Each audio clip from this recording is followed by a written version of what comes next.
Michelle ASMR.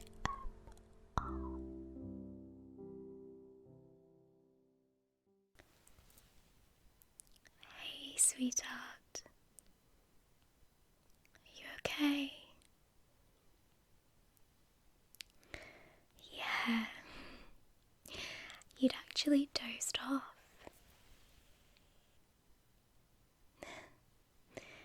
Yeah, do you remember? Me and you were sat downstairs. That's right, we were watching Tangled. It's your favourite Disney film, isn't it? Yeah. Okay. It's quite late on now. It's about 9:45 and you need to start getting yourself ready for bed. Mum and Dad have gone out. They won't be back until quite late on, so they've asked me if I can get you ready. Okay? Yeah. I know you had your bath earlier on and you've got your PJs on. So that's one thing ticked off, but I want to get you a little bit comfortable. I've got a little special hot drink for you, and I thought that I could brush your hair and wash your face to get you ready for bed, and then we have a story as well to help you sleep. Does that sound good? Good. Okay, so let's get you all cozy, yeah? So we've got Teddy here. Say hello, Teddy. I know this teddy bear's your favourite.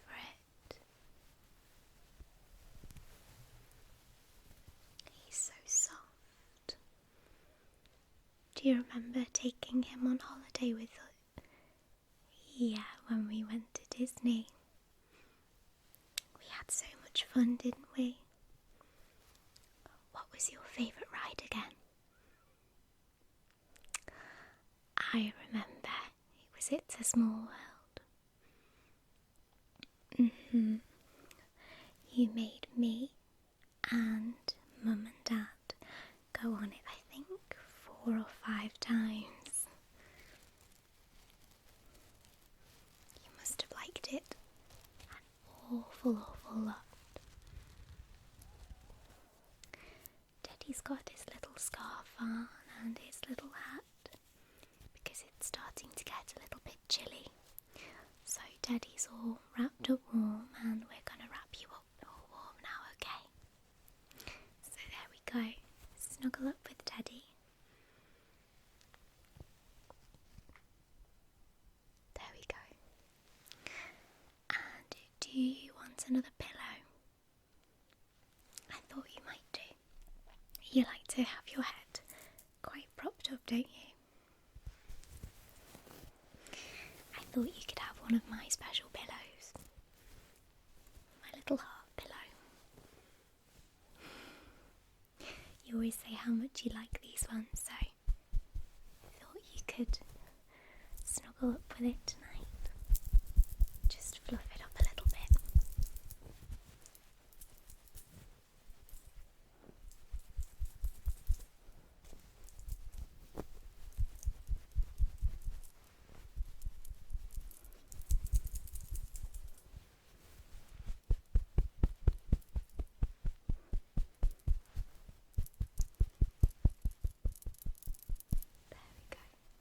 Pop it behind your head.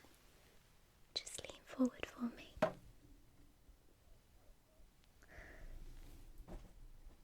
There we go. Okay. And how are you feeling? Are you a little cold? That's okay. Well, we've got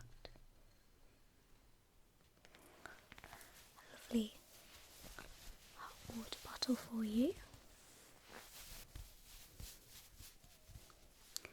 Keep you nice and cozy. Now I did fill it up with the kettle, so it will be quite hot, but not too hot, so just be careful, okay? Pop it down there for you. Okay, and do you want the blanket? Yeah.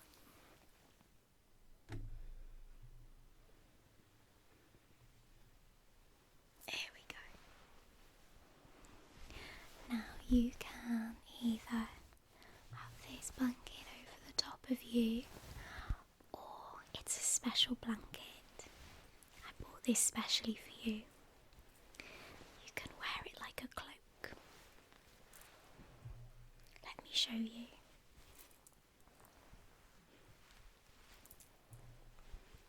So you wrap it round like this, and your head goes in here, and then you've got these little mittens that are very, very soft.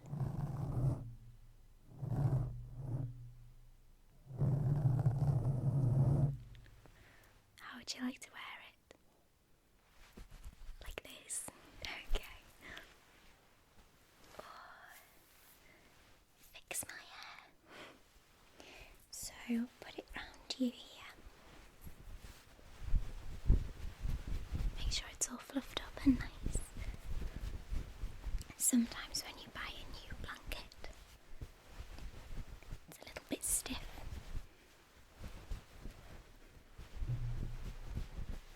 There we go. So we'll wrap it round you.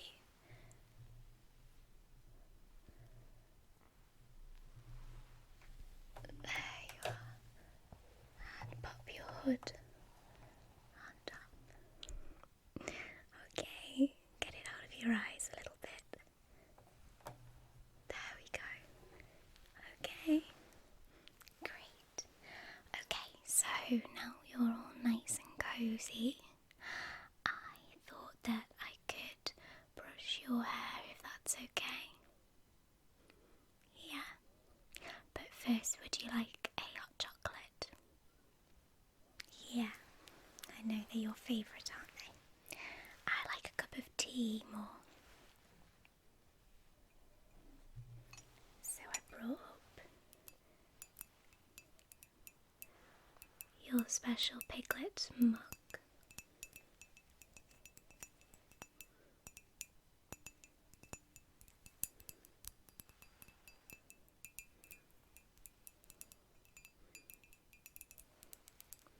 And your mug matches the colour of my nails.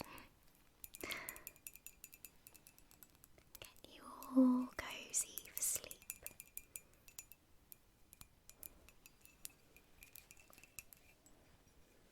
And it says a big hello to you.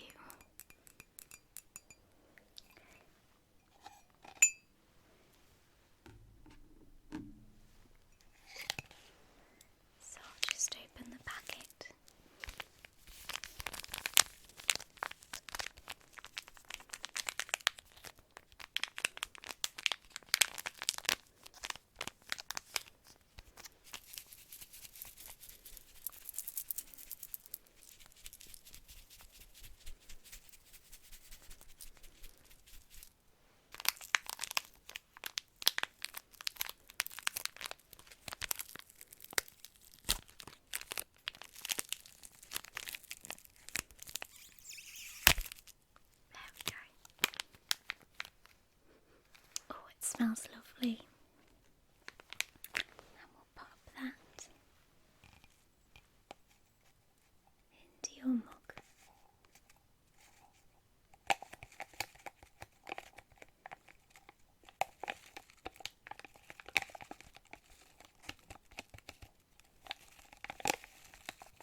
brought up a kettle already boiled. There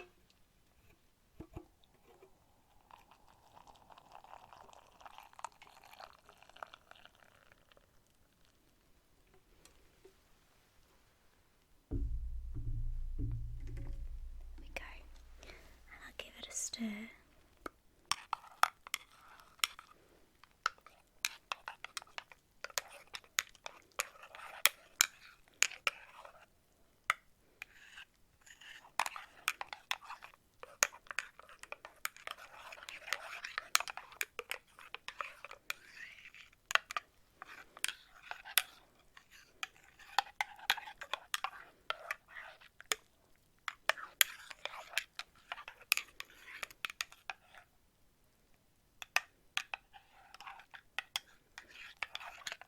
Nearly there.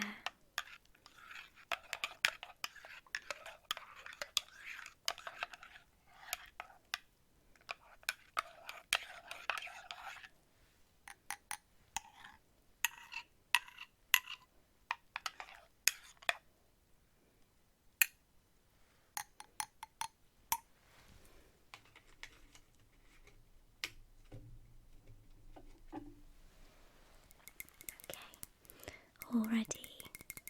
Now it is very hot, so let me blow on it for you first, okay?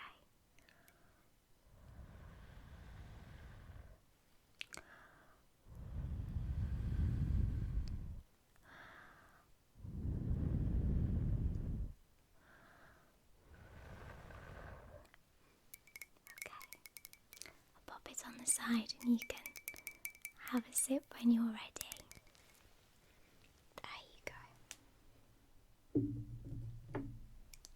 Okay, so let's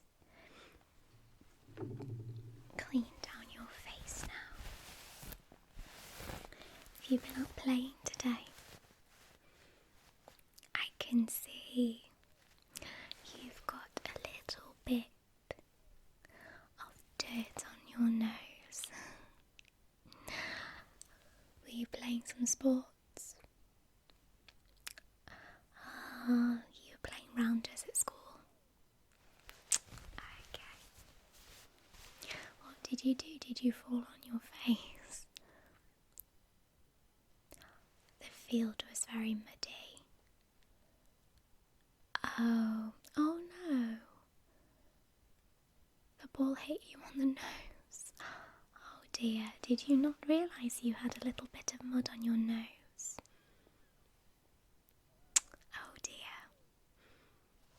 Never mind. I'll try and give you a nice little clean now anyway. It's always very, very important to wash our face before we go to bed, to keep our skin nice and healthy and clean. Have you cleaned your teeth? Very good. Okay. So just stay still. Your face a little wipe.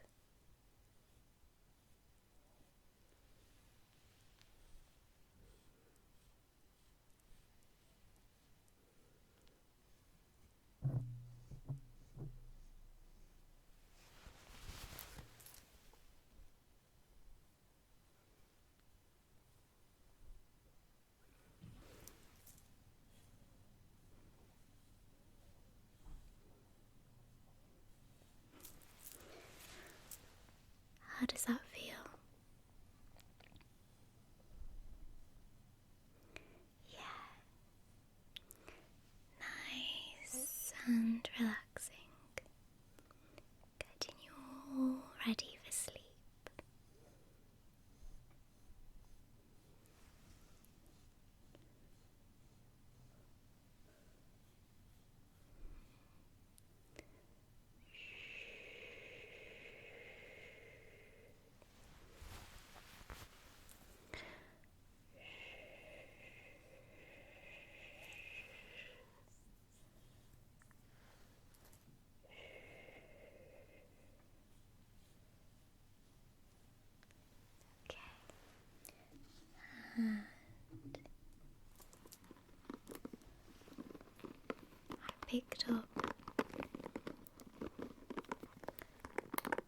my hairbrush.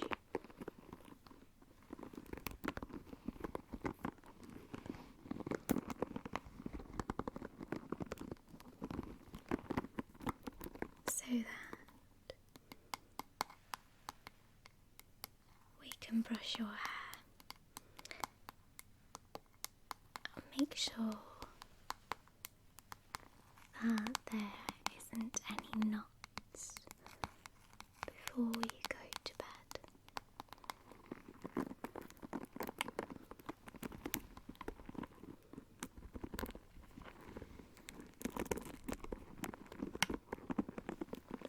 Okay, so hold still.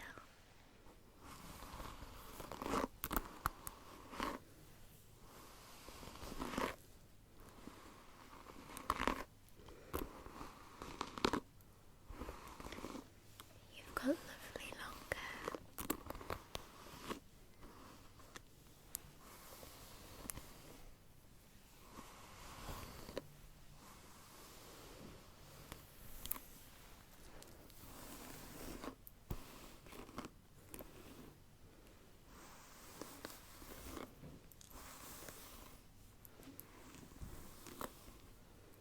Get the back.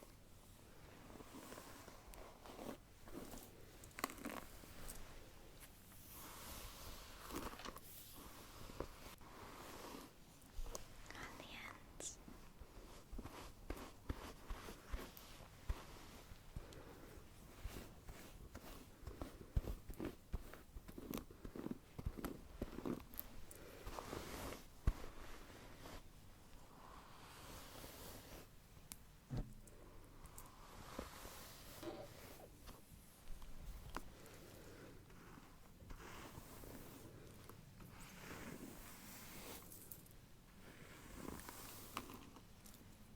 Okay.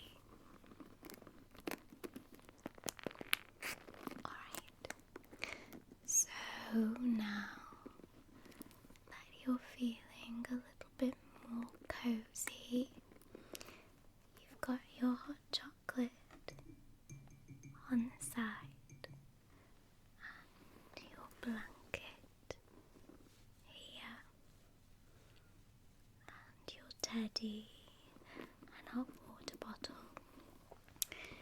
You've had your face cleaned down and we've brushed your hair. I'm gonna read you a bedtime story, okay? Okay. Yeah, Mum and Dad won't be too long now. They'll probably come in to give you a good night kiss, okay? Yeah, you just relax. Think about how much fun we're gonna have tomorrow. Okay? So the book that I'll be reading is Matilda. And I know that this is one of your favourite films, but we're going to be reading the book, and I'll start reading this to you every night if you'd like. Yeah, well, either me or Mum or Dad will read maybe a chapter until you fall asleep. Does that sound good? Okay.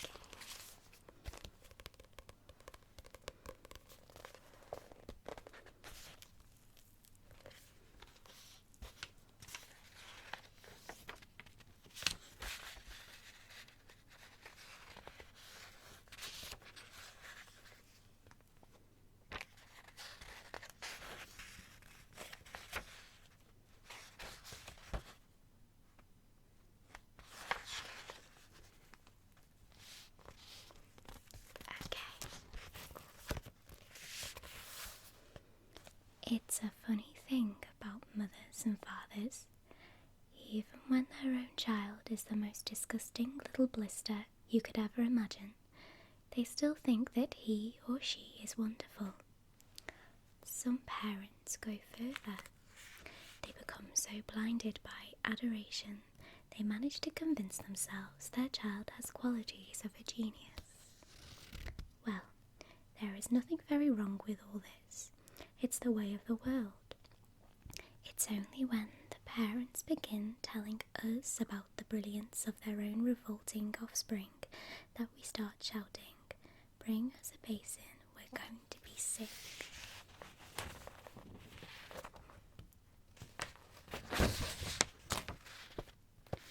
School teachers suffer a good deal from having to listen to this sort of twaddle from proud parents, but they usually get their own back when the time comes to write the end of term reports.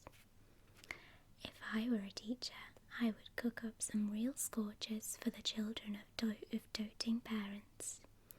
"Your son, Maximilian," I would write, "is a total washout. I hope you have a family business you can push him into when he leaves school, because he sure as heck won't get a job anywhere else." Or if I were feeling lyrical that day, I might write, "It is a curious truth that grasshoppers might have their hearing organs in the side of their abdomen. Your daughter Vanessa, judging by what she's learned this term, has no hearing organs at all." I might even delve deeper into natural history and say the periodical cicada spent 6 years as a grub underground, and no more than 6 days as a free creature of sunlight and air. Your son Wilfred has spent 6 years as a grub in this school, and we are still waiting for him to emerge from the chrysalis. A particularly poisonous little girl might sting me into saying, "Fiona has the same glacial beauty as an iceberg, but unlike the iceberg, she has absolutely nothing below the surface."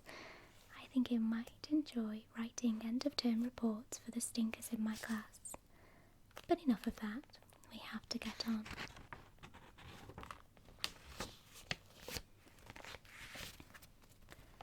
Occasionally, one comes across parents who take the opposite line, who show you no interest at all in their children, and these of course are far worse than the doting ones. Mr. and Mrs. Wormwood were 2 such parents. They had a son called Michael and a daughter called Matilda, and the parents looked upon Matilda in particular as nothing more than a scab. A scab is something you have to put up with until the time comes when you can pick it off and flick it away. Mr. and Mrs. Wormwood looked forward enormously to the time when they could pick off their little daughter and flick her away, preferably into the next country, or even further than that.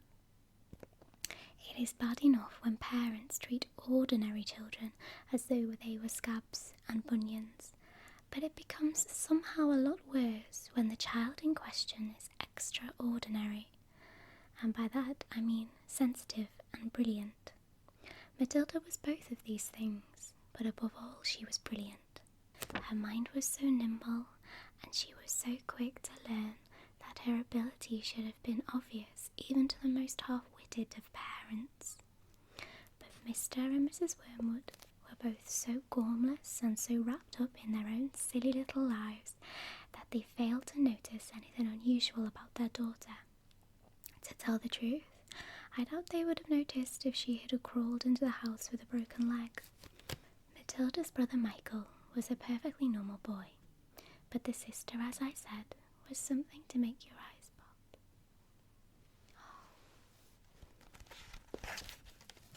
You've fallen asleep.